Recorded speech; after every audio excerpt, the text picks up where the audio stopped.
transition and three-point shooting early. Sean Miller said after the game he thought the game was over after 3 minutes.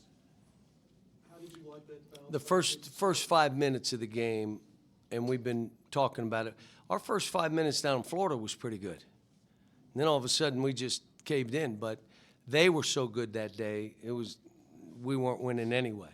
But we came in with the idea, let's get after this. Let's be active. Worried about their high-low and some of their stuff that they do well. And then TB plays the way he played. I mean, making shots, making free throws, blocking balls, rebounding. And then you got DJ coming off the bench doing what he did, which is what he's capable of. Being confident, not aggressive, confident that I can do this. I mean, we got good players. But Nick Pringle was big. We got to have that. For us to be something like that, we got to have Nick Pringle play that way. But you mentioned TB, he and Acuff matching or reaching their career highs in this game. But Sean Miller spent most of his post-game presser talking about. What are you saying, Darius career high? Matching and assist. Yeah. Oh, okay. I didn't see it. Oh, wow. Yeah. I knew we had 21 assists. What's that mean?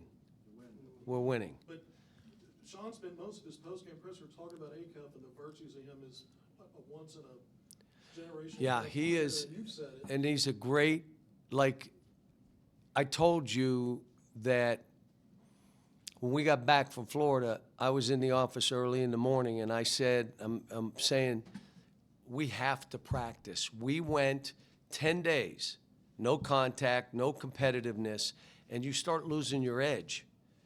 So as I'm walking to go out, Darius is in the training room, and he said, Coach, I got to start practicing. And now I didn't keep him in the whole practice, but he wasn't in the boot. He was on there, and he went, and but he was, you could tell that's the healthiest he's been in a while. But look, I was disappointed. Did you guys promote all the U.S. Basketball Writers Association Player of the Month? Was that out there? I didn't look. I mean, and when I was told, they said to me, and he beat out some really good players. And I'm like, yeah, but he's really good too. And that's why I said he needs to be in the conversation. Hey, other guys are having great years too. But you can't just say, well, and it isn't because we're not on TV, because we're one of the 4 teams, Duke, North Carolina, Michigan State, and us, that everybody sees play. So you can't say it's, well, they don't know. No, he's good and a great kid, just a great kid. How important was it for the team to respond like the way they did tonight after what happened in Gainesville? We were going to learn about ourselves, but I didn't want to put it on them. I didn't want to put the double bye on them. I just want them to understand, and I said this, you have been trained and prepared to play in March. Conditioning, the practices, the competitiveness, the weight training, the individual work, the practices you're doing on your own. You are ready.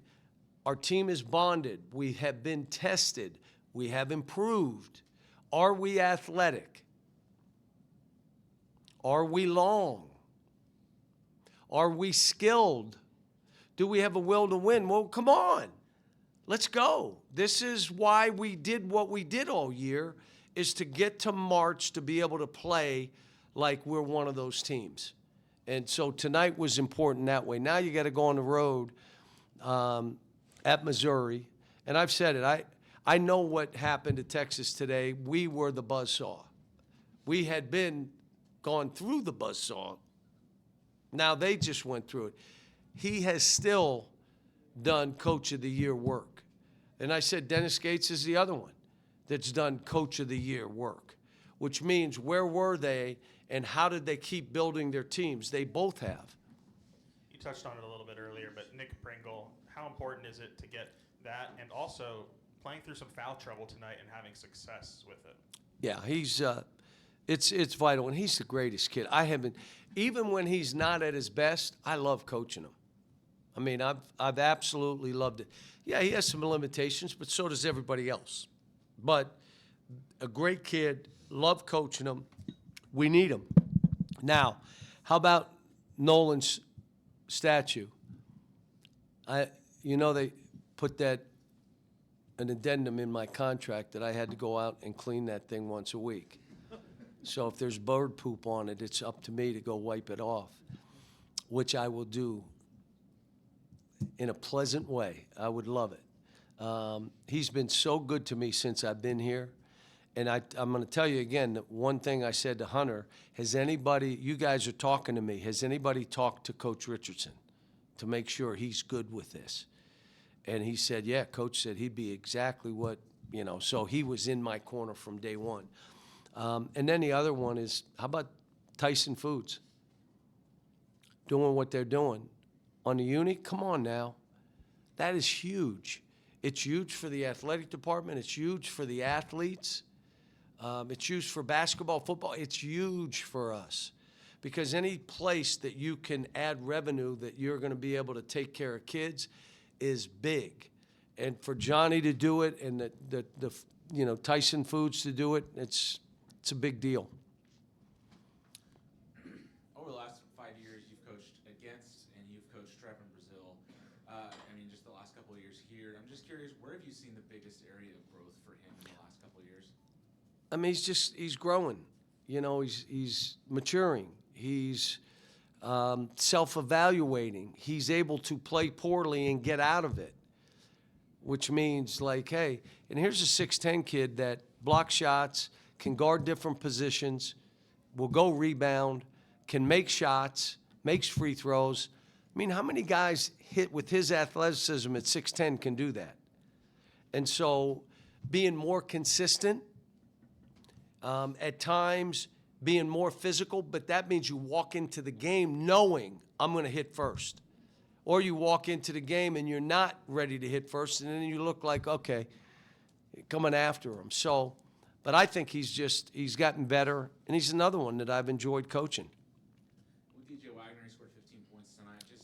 How big is that? You talked about your team, dealing with some injuries, but how big is it for your third-year, guard to be able to kind of come into this? All that I keep telling them is it's not about being aggressive. You ready? It's about being confident. Then you're aggressive. But you got to be confident knowing that you're going to fall back on your training. He's got floaters. He's a heck of a layup shooter. He can shoot the ball. He's good. Look at his assist-to-turnover ratio. He's like 5-1. So be confident. Now, you're playing with some other guys that are ultra confident. And all I'm saying, just be confident. Shoot, I'm with you. He and I talked. I had individual meetings with the guys after the Florida game, and they went well because most of it is we have been great in February. Now let's be great in March, and let's get by it. Now here's what I think of this team, and then we talked about individuals like, okay, what do you have to do to get a little bit better?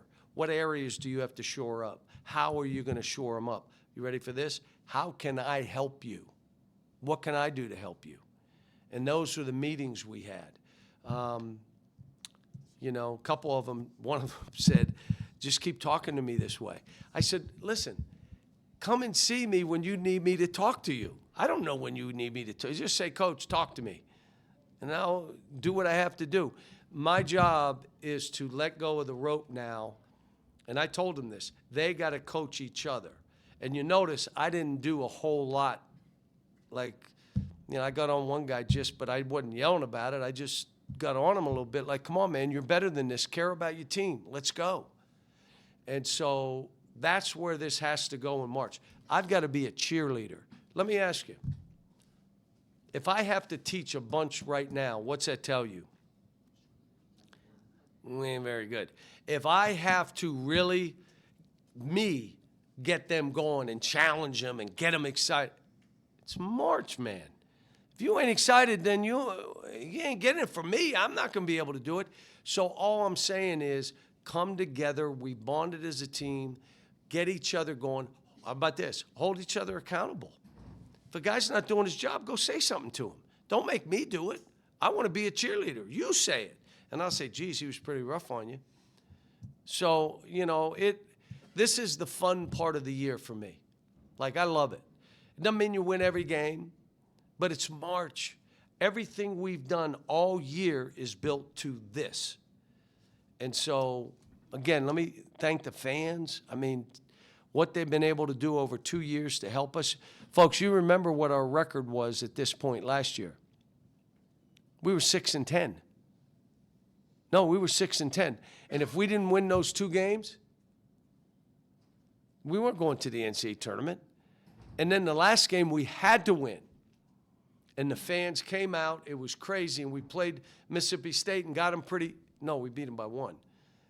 The fans helped us get over the edge to where we could do what we're doing and now follow up with this. The fans have been unbelievable. Yeah, you mentioned physicality and rebounding. Texas, a good rebounding team, but you go out and you out-rebound them by 4 tonight. Just how important was that? How big of an emphasis was that after the floor? Nick, TB, hit first. If you think you're going to get bullied, what do you do to the bully? You smack first. So you better hit first so that you're not getting bullied. We got bullied pretty good. Now, tonight, I thought we did better. We fought. Yeah, with the win tonight, you'll lock up a double bye in the SEC tournament. So after Saturday, you'll have about 6 days off of rest before going into the postseason. How does that kind of help, and does that change anything? It'd be 5 days or 4 days, and that's what made this big, just so you know. That's what made this big. We also now, there's some things that I want to hit on, some different things, pressing and all that. The issue for our team is 3 days, 3 games in 3 days. And then you may play Tuesday or Wednesday. You know what I'm saying? Now, all of a sudden, so we need to take some time. We just got to figure out how we do this yet, how we get better. But the other one that I thought went in and did good was Isaiah. I was going to put him in earlier, and I got talked out of it. But I wanted him in because I want to see him in these games. And he's had a great attitude. He was hurt for a while. Now, again, in practice, he's elevated, which means that he's built my confidence in him because of how he's practiced. So, but we'll have to see. Coach, I'm just curious. You mentioned Nolan Richardson and getting the statue, and the guys came in here and they were so happy to hear that news had been announced. What has he meant to this program, especially since last year you've had him come and talk to the team, this year, even on that postseason run in March? Well, you have Eddie Sutton and Nolan Richardson. We're all standing on their shoulders. Anybody that follows those two, they built this. And they built it their own way, but they built it. Coach deserves a statue. He's a Hall of Fame coach. He deserves that statue. I loved it when we did it for Joe B. Hall at Kentucky. And I was the one wiping he'd call me, did you go out there and wipe that thing up? Yeah, I got it. I got you. But this for him, and it's great that you see the response he gets everywhere he goes. Everybody knows what he did here. Won a national title. That kid didn't get hurt. They'd have won 2. Kid gets hurt, a player plays that they didn't even know who he was. And the guy goes crazy. Or they win 2 national titles and Final Fours and and his whole career. I mean, Tulsa, junior college, all the stuff that he did. He's just a special guy, and he's been great to me. He'll call me just out of the blue, checking on you. How is it? What do you think? Should I be pressing more? I've been telling you that since you went there. Yeah, you should be pressing more. So Joe B. Hall wanted me to play a 1-3-1. He told me I can put it in a day. I said, Coach, 1-3-1? So I've been blessed. I had Jackie Lehman mentor me at UMass, Coach Julius, and then Gene Bartow, when I was at Memphis, was with the Grizzlies. He mentored me there.